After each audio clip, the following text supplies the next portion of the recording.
Hey guys, it's Dwight. Happy Friday. How are you today? I'm down here in my gallery space, as you can see behind me, right next to my studio. I am going to do a painting today, a dump and swirl, and people have asked me how I do this, so I'm going to do my best to do a step-by-step process. And I'm dedicating this painting to Sandy Hendershot, who's working really hard and doing some great work. So I hope you get to see this, and I hope it turns out nice. My goal today is to create a painting with the same colors of the very first flow painting I did. And the very first flow painting I did almost 2 years ago, I used black, white, turquoise, and gold. And so I'm going to use those in my dump and swirl today, and hopefully it goes well. So I'm going to set things up. I'm going to show you how to get my canvas started. I might mix some paint colors, and then we will do the actual tilting, and fingers crossed we get a great result. So you guys have a great day, and we will see you in a few minutes. Okay guys, I'm back. How are you? So I have a 20 by 20 canvas, and what I typically do, and I'm sure most of you do as well, is you spray the back of the canvas with some water, just a light mist, and I rub mine in to get it between the fibers in the canvas so that it will help when it dries to constrict and make it sound more like a drum on the other side, which I'll show you in a second. So what I use to prop my paintings up is I use these C hooks, and what's great about them is, you can screw them in, and if your canvas is slightly out of, it's not level and it's sort of warped, you can adjust it a little bit, at least, to get it as level as possible. What I typically do when I buy canvases like I did this morning is I go out and I lay them on the floor at the store to make sure that all four corners, are level as best they can before I bring it home. If I bring it home and it's warped, what I end up doing is soaking, especially the wood frame, but soaking this down, and then laying it down like this, but putting heavy weights on all four corners, and it just flattens things out. So what I'm going to do is I'm going to see if I can get my C hooks in and actually get a level canvas. If we do it the first time, that'd be great. So I just use like a little push pin to make a hole, because these are bigger C hooks. So I just stick it in the wood, move it around a little bit to create a bigger hole.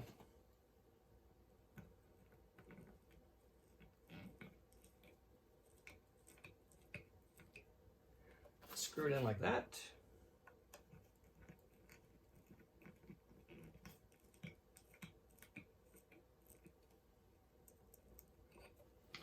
And I turn it around.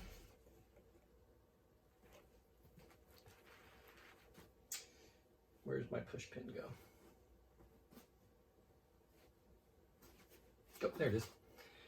And do the same for the other side. There's a little hole. Hope you can see it.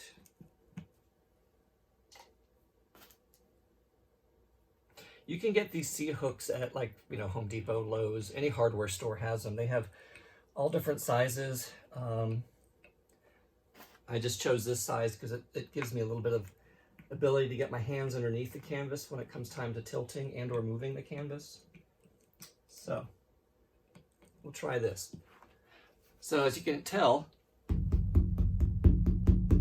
sounds like a drum after just that simple spraying, and that's the sound you want to have. So let's put the level down.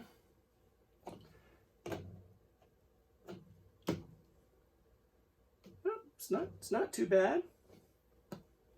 So what I'm going to do is I'm going to pause this again, get my paints out for you, and I'll mix up one of my colors. What I'm using today is Folk Art Teal Topaz, Folk Art 14 Karat Gold, let's see, DecoArts White Pearl, and of course Artist Loft Black Flow Acrylic. And let me get set up and get some cups out, and we'll go ahead and we'll mix some paints and we'll go from there. See you in a few minutes. Okay guys, next. Okay, so now we're gonna mix some paint up. and this is all I use. I use Floetrol, and I've already strained it, so it's just in a cup here. It makes it easier to pour. And I use these little like measuring cups, like medicine cups you can get on Amazon, like 500 of them for like 10 bucks if that. And they are 1 fluid ounce, and then these are 2 fluid ounces. So I empty this into the cup. I shake it up first. And this is 14 karat gold. And I put it in the cup. And so I have some water in a cup over here too, and I use that. My dropper here is about 1 tablespoon. About 1 tablespoon. So I dump as much in here as I can. And then what I do is I just put some water in it and shake it up to get all the paint out. And so I'll add that in just a second. And then I get my measuring cup and I pour 2 cups of the Floetrol, which is 2 ounces. So there's equal parts Floetrol to the paint. And I have not forgotten that I use Liquitex pouring medium. So this is where people have always asked me, how much I use, and I just use a little bit. From what I understand, the Liquitex pouring medium, and I guess maybe other pouring mediums, are a binder in the paints, which means, from what I understand, it allows the paints, when you thin them, not to really lose their pigment. Floetrol is not a pouring medium, it's a paint conditioner. And I've noticed sometimes when I've just used Floetrol, the color when it dries is just slightly more pale than the original color of the paint. So again, if somebody knows anything differently, please let me know. I would be more than happy to correct my understanding. So let me just mix this in, and then I'll show you the the Liquitex pouring medium. I just do a drizzle.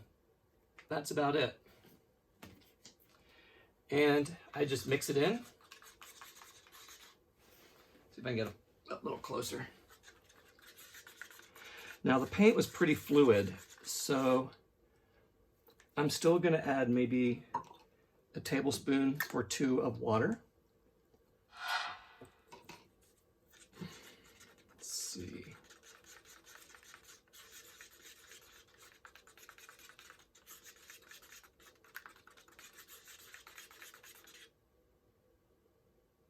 So I'm going to add 1 more.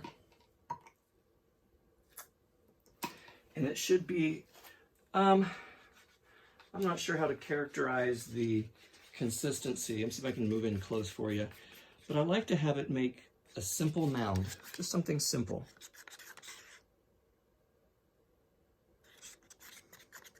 I might even thin it just a little bit more. But that's pretty close. So I'm going to mix up the rest of my paints, and then we will actually do the pour. Okay, guys, stay tuned.